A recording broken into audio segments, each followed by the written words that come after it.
Shalom Ibu Bapak Saudara yang terkasih dalam Tuhan Yesus Kristus. Bertemu lagi di Ngopeni Iman, acara kita setiap Rabu yang tentunya kita tunggu-tunggu gitu ya. Karena biasanya setiap Rabu kita ada sektor, tapi sampai sekarang belum bisa sektor. Entah mungkin tahun depan awal atau pertengahan tahun depan ya. Semoga kita semogakan dan kita bawa selalu dalam doa. Karena kerinduan kita boleh bersekutu bersama itu tetaplah boleh membara. Dan karena memang belum bisa, tetap kita pada saat ini belajar bersama tentang firman Tuhan dalam Ngopeni Iman ini supaya kita tetap terjaga, supaya kita tetap memelihara dengan setia. Marilah kita berdoa. Ya Tuhan Yesus Kristus, kami mengucap syukur karena pada saat ini kami akan ngopeni iman kami bersama-sama, memelihara iman kami bersama-sama. Dan biarkanlah Engkau sendiri yang boleh menuntun dan menyertai kami, sehingga kami boleh mengerti akan firman-Mu dan kami boleh dikuatkan. Di dalam nama Tuhan Yesus Kristus kami berdoa. Amin. Saya akan mengajak kita membuka satu bagian firman Tuhan dari kitab Imamat gitu ya. Imamat pasal yang ke-19 ayat yang ke-17. Imamat 19 ayat yang ke-17. Janganlah engkau membenci saudaramu di dalam hatimu, tetapi engkau harus berterus terang menegur orang sesamamu, dan janganlah engkau mendatangkan dosa kepada dirimu karena dia. Itulah bacaan pendek pada hari ini. Imamat 19 ayat yang ke-17 ini sedang berbicara tentang kudusnya hidup. Jadi Allah ingin berfirman kepada bangsa Israel melalui Musa, mencoba mengingatkan bahwasannya kita harus hidup jujur, termasuk kepada saudara kita sendiri. Tetapi pertanyaannya, apakah jujur itu mudah? Tentunya kita mengharapkan bahwa kehidupan kita itu penuh kejujuran. Tapi toh nyatanya banyak hal-hal yang tidak jujur dalam kehidupan kita. Ada sebuah cerita begini, menarik sekali ceritanya. Seorang raja di sebuah kerajaan antah berantah ingin mencari pengganti dirinya.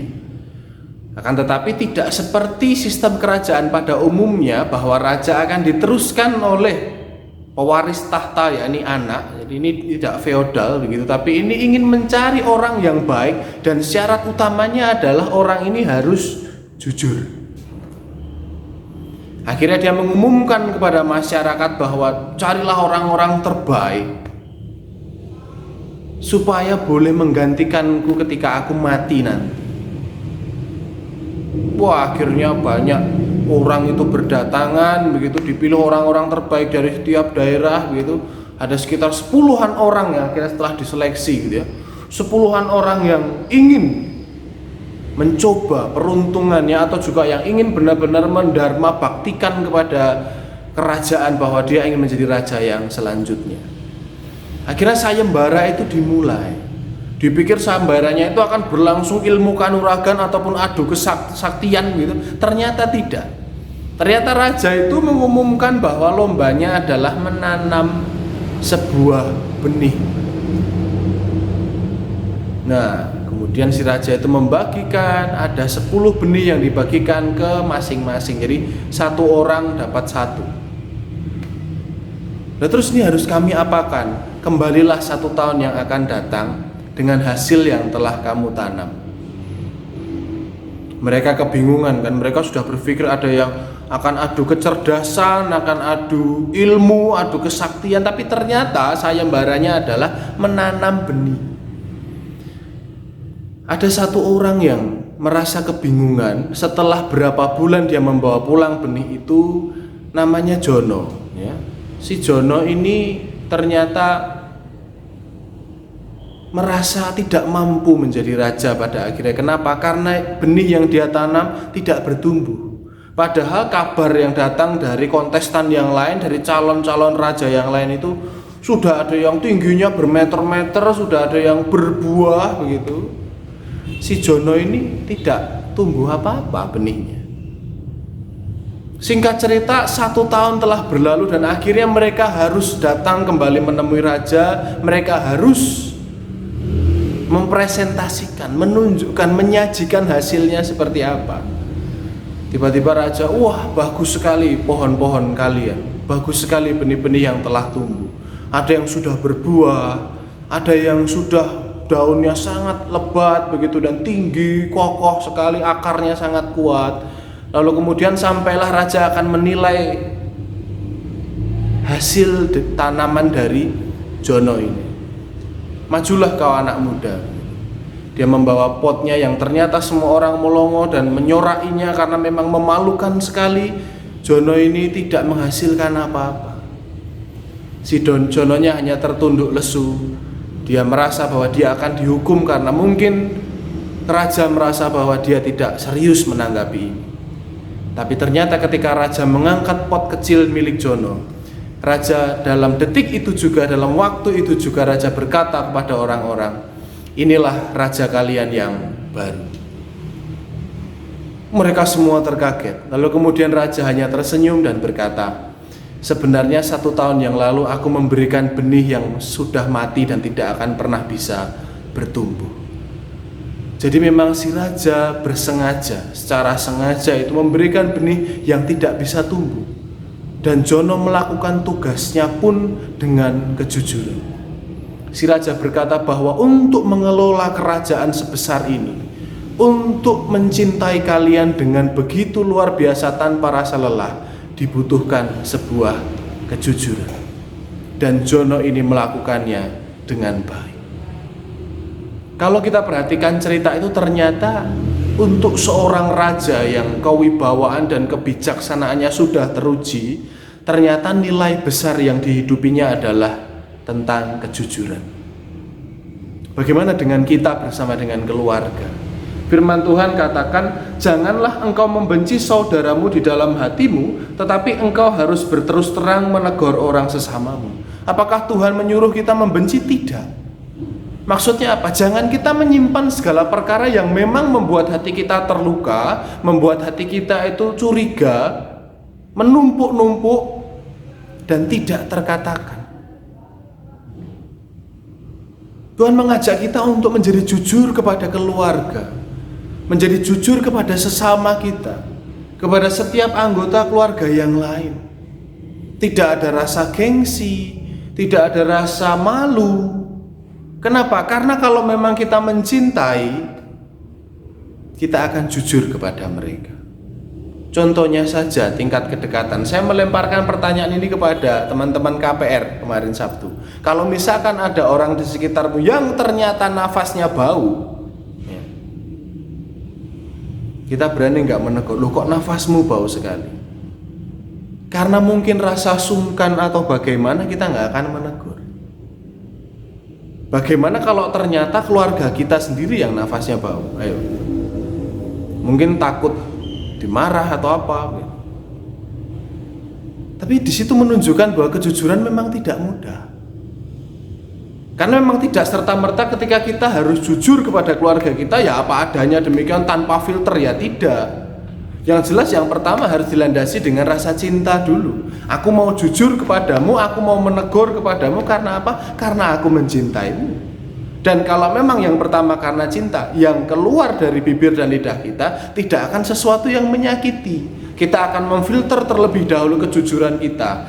Baik atau tidak ini kuungkapkan, pas atau enggak kata-kataku ini. Ya enggak mungkin dong kita ngomong, wancane kon niku bencekno nih, wancane ini, enggak mungkin dong.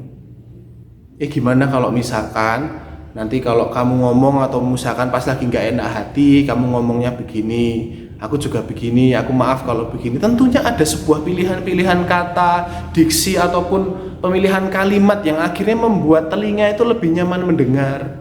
Kenapa? Karena yang pertama kita melandasinya dengan cinta dulu. Nggak bisa kita ngomong, loh niat saya baik, niat saya jujur loh Pak. Niatnya jujur tapi mempermalukan orang atau menyakiti orang, ya sama saja. Yang pertama niat tentang cinta keluarga, cinta sesama tadi. Lalu yang kedua, haruslah cinta itu terwujud dalam sesuatu yang memang baik, memang nyaman, memang santun, memang menyenangkan di telinga. Jadi di situ kita bisa membuat orang juga merasa bahwa oh aku tuh ditegur itu karena aku dicintai. Beda loh Bapak Ibu, orang bisa merasakan loh. Orang yang ditegur karena dia merasa dicintai atau sekedar ditegur hanya untuk menjatuhkan, itu orang bisa merasakan. Nah, ada orang yang memang tidak bisa merasakan juga. Nah, ini kita harus hati-hati sama yang begini, seperti orang yang kepada orang yang sedikit lebih sensitif perasaannya, hatinya begitu. Nah, ini kita harus lebih hati-hati. Memang kita punya modal cinta, kita punya niat, saya punya niat, iya. Tapi kembali lagi harus diasah dengan baik, difilter dengan baik. Karena apa? Karena kejujuran sesuatu yang sangat dicintai Tuhan. Karena ketika kita mau berlaku jujur, di situ kita mencintai. Mencintai siapa? Yang pertama kita mencintai diri kita sendiri. Kenapa demikian? Tuhan katakan ya dalam ayat 17 yang terakhir, janganlah engkau mendatangkan dosa kepada dirimu karena dia. Jadi dosa itu bukan hanya ketika kita itu mengeluarkan sesuatu, tapi ketika kita ngempet sesuatu, termasuk ketika kita mengeluarkan sesuatu, itu juga bisa dosa. Kenapa? Karena itu tidak baik. Karena kita hanya hidup dalam kecurigaan saja, kita hidup dalam asumsi yang jelek, kita berpikiran negatif, itu dosa. Lebih baik kan ngomong. Yang pertama adalah mencintai diri kita, lalu yang kedua mencintai yang lain, mencintai sesama kita. Kan firman Tuhan katakan kasihilah sesamamu seperti dirimu sendiri. Jadi jujur itu mencintai diri sendiri. Karena kita merawat batin kita. Bayangkan orang yang stres itu biasanya orang yang pikirannya tuh jelek, nggak pernah mengkonfirmasi ke orang lain, nggak pernah mengklarifikasi, isinya cuma jelek, yang diomongkan juga jelek, yang dipelihara di sini itu jelek. Nah Tuhan nggak mau. Tuhan maunya kita pelihara di sini ya baik. Karena apa? Karena kita diajak untuk mencintai diri kita. Baru setelah kita berhasil mencintai diri kita, kita tidak memendam sesuatu yang memang buruk, kita mengkonfirmasi, kita mengklarifikasi, kita menegur dengan baik, jujur dengan baik. Di situ kita bisa mencintai orang dengan baik. Ternyata jujur itu bukan hanya sekedar ketika kita mengklarifikasi masalah, tapi jujur di sini adalah bagaimana cara kita mengasihi diri kita sendiri dan juga mengasihi orang lain. Pada saat ini kita belajar bahwa dalam keluarga sudah seharusnya kita menjadi pribadi yang jujur, menjadi keluarga yang terbuka, yang merdeka. Merdeka dalam artian apa? Merdeka untuk menyampaikan pendapat dengan nyaman, tidak takut dimarahi, tidak takut dicurigai. Kenapa? Karena kita terbiasa jujur. Bayangkan saja seorang anak, jadi anak kok pinter bohong. Misalkan ada anak ternyata dapat nilai jelek di sekolah tapi nggak mau ngaku. Kok kamu nggak mau ngaku sama bapak atau sama ibu? Kamu kok nggak mau ngaku dapat nilai jelek? Dia diam. Tapi ternyata dulu ketika dia pernah mengaku dapat nilai jelek, dia dimarahi. Loh gimana? Ada orang jujur tapi nggak dihargai. Nah di sini kita bisa melihat bahwa kejujuran itu juga memerlukan sebuah respon yang juga baik. Karena ketika orang mau jujur kepada kita, jangan langsung direspon ngamuk-ngamuk dulu. Tapi kita hargailah ketika orang itu memberanikan diri berkata jujur. Berarti orang itu mau mencintai kita, mau menunjukkan identitas dan kerapuhannya. Mari pun ketika kita ada orang yang jujur kepada kita menanggapinya juga dengan cinta. Apalagi kejujuran itu datang dari saudara kita sendiri. Selamat hidup jujur bersama dengan keluarga. Kiranya Tuhan memberkati dan merahmati kita dengan kejujuran dan hati yang terbuka untuk menerima kejujuran dalam keluarga kita. Amin. Marilah kita berdoa. Ya Tuhan Yesus, terima kasih jikalau pada saat ini kami boleh belajar tentang kejujuran dalam keluarga. Bukan hanya untuk merampungkan sebuah masalah, tetapi ternyata kejujuran adalah bentuk bagaimana kami mencintai diri kami, untuk kami juga bisa mencintai orang lain ataupun terkhusus orang-orang dalam keluarga kami. Ajar keluarga kami menjadi keluarga yang terbuka, menyampaikan pikiran, pendapat ataupun perasaan, supaya masalah demi masalah boleh kami hadapi bersama dengan baik. Terima kasih ya Tuhan, terima kasih. Ajar kami selalu berharap kepadamu karena Engkaulah yang memberikan kejujuran cinta dalam setiap kehidupan kami bersama dengan keluarga. Berkatilah kami semua, keluarga besar GKI Sepanjang atau siapapun yang boleh menyaksikan tayangan ini. Biarkanlah Tuhan merahmati kami dengan cinta Tuhan, untuk kami boleh memperjuangkan kehidupan ini. Terima kasih Tuhan, terima kasih. Ini adalah ngopeni iman kami, yang kami percaya Engkau sendiri yang boleh memelihara. Engkau sendiri yang boleh menyirami hati kami dengan iman. Engkau yang boleh menyirami setiap cinta kami, terutama dengan kasih-Mu yang tulus dan murni kepada kami. Terima kasih Tuhan, terima kasih. Inilah setiap kami dalam segala permasalahan kami, dan biarkanlah kami menyerahkan sisa kehidupan kami hanya dalam satu tangan yang penuh cinta, tangan Tuhan Yesus Kristus. Amin. Itulah ngopeni iman kita kali ini. Selamat jujur bersama dengan keluarga. Tuhan memberkati. Tetap sehat, tetap semangat. Shalom.